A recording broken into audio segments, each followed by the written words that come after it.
আসসালামু আলাইকুম। নতুন আরেকটা ব্লগ নিয়ে আসলাম। তো আজকে যেহেতু ভোটের দিন ছিল, এ কারণে আমি তাড়াতাড়ি ঘুম থেকে উঠে রান্নাবাড়া শেষ করেছিলাম।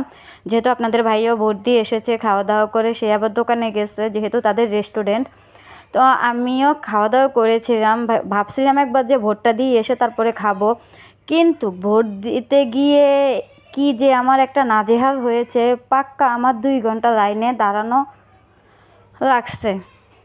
তো আমি বাসা তেমন মানে কোনো কাজে আমি করিনি, যেহেতু আমি ভোট দিতে যাব, শুধু আমি রান্নাবাড়াটা করে খাওয়া দাওয়া করে আমি জাস্ট কেন্দ্রে চলে গিয়েছিলাম।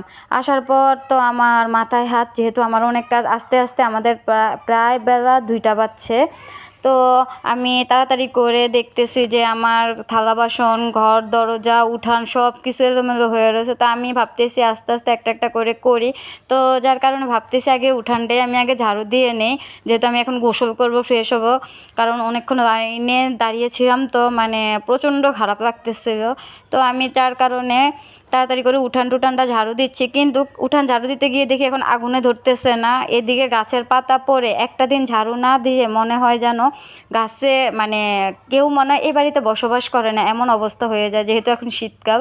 তো পরবর্তীতে আমি আগুন ধরাতে পারিনি দেখে আমার যা মানে আমার মেজো জাল এসেছে, সে আগুনটা ধরিয়ে দিয়েছে।